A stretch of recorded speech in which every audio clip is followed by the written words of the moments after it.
Milestone school and কলেজে ঘটে গেছে এমন এক ঘটনা যা মুহূর্তেই ছড়িয়ে পড়ে সারা দেশে। হঠাৎ একটি বিমান দুর্ঘটনায় বদলে গেছে গোটা দেশের পরিস্থিতি। বিমান বাহিনীর একটি প্রশিক্ষণ বিমান বিধ্বস্ত হয়ে আশ্রয় পড়ে ঢাকা উত্তরার মাইলস্টোন স্কুল অ্যান্ড কলেজে। এতে শিক্ষার্থীসহ হতাহত হন অনেকেই। সবশেষ আইএসপিআর থেকে জানানো হয়েছে, বিমান দুর্ঘটনায় পাইলট সহ মারা গেছেন ৩১ জন। এছাড়া আহত হয়েছেন ১৬৫ জন। আহত সকলেই জাতীয় বার্ন ও প্লাস্টিক সার্জারি ইনস্টিটিউট সহ ঢাকার বিভিন্ন হাসপাতালে ভর্তি রয়েছেন। এছাড়া তাদের মধ্যে বেশ কয়েকজনের অবস্থা আশঙ্কাজনক বলেও তথ্য রয়েছে। হতাহতদের বেশিরভাগই শিশু এবং মাইলস্টোন স্কুল অ্যান্ড কলেজের শিক্ষার্থী। তবে এই অনাকাঙ্ক্ষিত দুর্ঘটনায় স্তব্ধ এখন সারা দেশের মানুষ।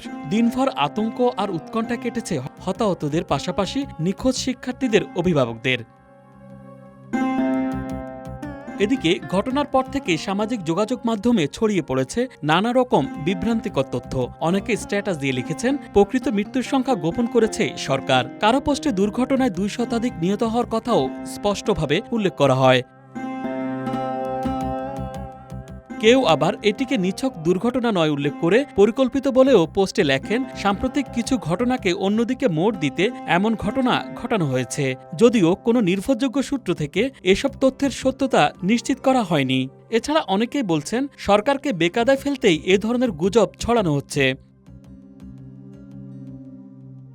সামাজিক যোগাযোগ মাধ্যমে আরও কয়েকটি ভিডিও ছড়িয়ে পড়েছে, যাতে দেখা যায় নিজের ও কলেজ অধ্যক্ষের গায়ে সেনাবাহিনী হাত তুলছেন বলে অভিযোগ করছেন শিক্ষার্থীরা। এ সময় সেনাবাহিনীর বিরুদ্ধে ভুয়া ভুয়া বলে স্লোগান দিতেও দেখা যায় শিক্ষার্থীদের। প্রতিটি মৃত্যুই মূল্যবান, আর প্রতিটি গুজব আরও কয়েকটা সত্যকেই চাপা দেয়। তাই তথ্য নিয়ে না খেলে নিহতের প্রতি শ্রদ্ধা আর জীবিতদের জন্য নিরাপত্তা নিশ্চিত করার মধ্য দিয়ে সত্যের পাশে থাকা উচিত, এমনটাই প্রত্যাশা সকলের। Dhaka express desk report.